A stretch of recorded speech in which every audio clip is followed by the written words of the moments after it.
आपले सर्व शासकीय व्यवहार मराठी भाषेतूनच होतील ही अनिवार्यता ज्यांच्या नेतृत्वातून आपल्यापर्यंत पोहोचते आहे असे महाराष्ट्र राज्याचे माननीय मुख्यमंत्री देवेंद्र फडणवीस साहेब यांना मी विनंती करते. स्वागत.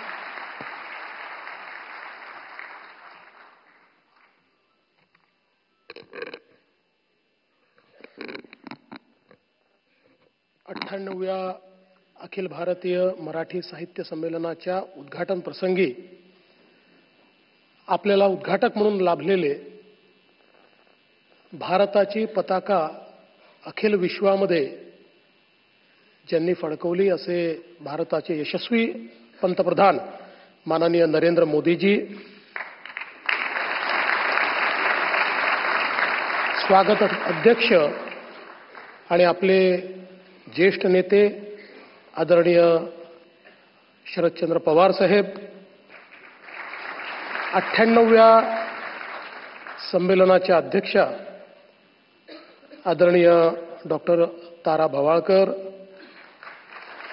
त्याचप्रमाणे या ठिकाणी उपस्थित 97व्या संमेलनाचे अध्यक्ष रवींद्र शोभणेजी, डॉक्टर उषाताई तांबे, श्री संजय नाहर, श्री प्रकाश पागे, श्रीमती उज्ज्वला मेहेंदळे, या सभागृहात उपस्थित सर्व सन्माननीय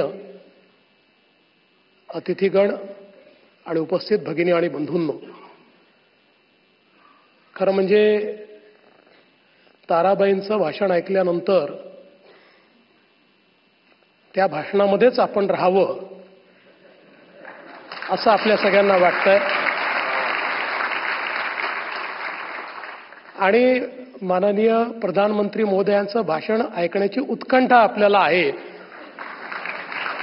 त्याच्यामध्ये सुरात असुराचं काम करण्याचं भाग्य मला लाभलेलं आहे. पण आपल्या सर्वांकरता ही अतिशय अभिमानाची गोष्ट आहे की मराठी भाषेला अभिजात दर्जा मिळाल्यानंतर पहिलं संमेलन हे दिल्लीमध्ये होत आहे. मी आदरणीय प्रधानमंत्री महोदयांचं मनापासनं त्यांचे आभार मानतो की जगभरातील मराठी माणसाच्या मनामध्ये जे होतं की आमच्या मराठी भाषेला अभिजात दर्जा मिळाला पाहिजे, ते स्वप्न आपण पूर्ण केलं. आणि मला असं वाटतं की महाराष्ट्राच्या निर्मितीनंतर पहिल्यांदाच हे संमेलन या ठिकाणी याकरता होत आहे की सरस्वतीचे सर्व पुत्र वाट पाहत होते की कधी आमच्या भाषेला अभिजात दर्जा मिळतो, तेव्हाच आम्ही दिल्लीमध्ये संमेलन घेऊ. आणि म्हणून हे संमेलन आज दिल्लीमध्ये होत आहे. आपल्याला याची देखील कल्पना आहे की परकीय आक्रमकांनी ज्यावेळेस आपल्या भाषेला देखील त्या ठिकाणी एक प्रकारे प्रदूषित करण्याचा प्रयत्न केला, त्यानंतर पहिल्यांदा छत्रपती शिवाजी महाराजांनी हे ठरवलं की संपूर्ण राजकारभारामध्ये मराठीचाच उपयोग होईल आणि राजकारभारामध्ये जेवढे फारसी आणि अरबी शब्द आले होते ते सर्व शब्द बदलून आपले मराठी शब्द त्या ठिकाणी वापरण्याची सक्ती आणि त्याची आज्ञावली ही पहिल्यांदा छत्रपती शिवाजी महाराजांनी त्या ठिकाणी तयार केली. आणि म्हणूनच स्वभाषेचा आग्रह किंवा स्वभाषेचा स्वाभिमान हा देखील छत्रपती शिवाजी महाराजांकडूनच आपण शिकलो आहोत.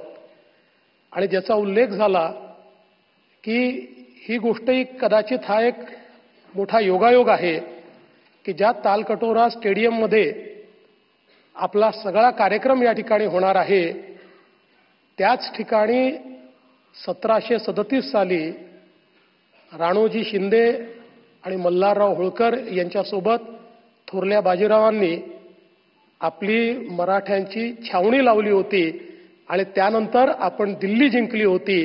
त्यामुळे आता आमचा मराठी माणूस आपल्या विचारांनी पुन्हा या संमेलनातनं दिल्ली जिंकणार आहे हे मला सांगताना अत्यंत आनंद वाटतोय. आपल्याला कल्पना आहे की 1988 साली जेव्हा विश्व मराठी संमेलन झालं होतं आणि पवारसाहेबही होते आणि त्या संमेलनामध्ये पु ल देशपांडेंनी त्या ठिकाणी सांगितलं होतं की जो आपल्या मातृभाषेवर प्रेम करतो त्यालाच माया आणि वात्सल्य काय असतं हे समजतं आणि ज्याला माया आणि वात्सल्य समजतं तो कधी दुसऱ्या भाषेचा दुस्साहस करूच शकत नाही. त्यामुळे तो दुसऱ्या भाषेवरही प्रेम करतो. मला असं वाटतं की मराठी माणसांनी नेहमीच आपल्या भाषेवर प्रेम केलेलं आहे आणि ही जी काही एक मोठी परंपरा आहे ज्याचा उल्लेख या ठिकाणी वेगवेगळ्या वक्त्यांनी केला त्यामुळेच मराठी ही अतिशय समृद्ध अशा प्रकारची भाषा आहे.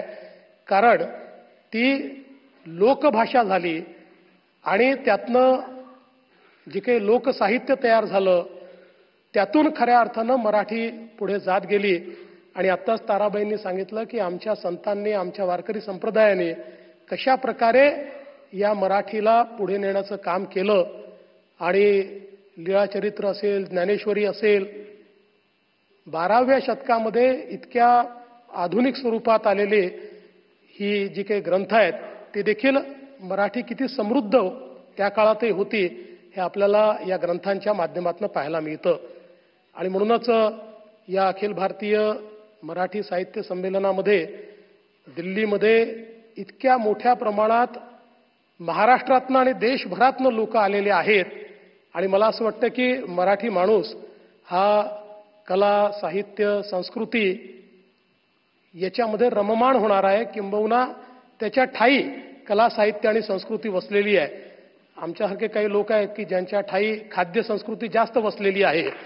पण मला असं वाटतं की त्यामुळेच या ठिकाणी मराठी भाषा अशी आहे की ज्याच्यामध्ये 100पेक्षा जास्त वेगवेगळी साहित्य संमेलनं त्या ठिकाणी होत असतात आणि सर्व प्रकारच्या विचारांना, सर्व प्रकारच्या मला असं वाटतं बोलीभाषांना त्या साहित्य संमेलनांमध्ये एक प्रकारे महत्त्व मिळत असतं.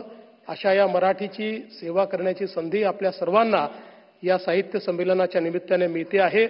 मी यापेक्षा अधिक बोलणार नाही. मी अखिल भारतीय साहित्य संमेलनाला, त्याच्या नूतन अध्यक्षांना, आताच्या अध्यक्षांना सगळ्यांना खूप खूप शुभेच्छा देतो आणि मला विश्वास आहे संजयजी आपण सर्वांनी ही जी मेहनत केलेली आहे हे अधिवेशन खूप ऐतिहासिक अशा प्रकारचं अधिवेशन होईल.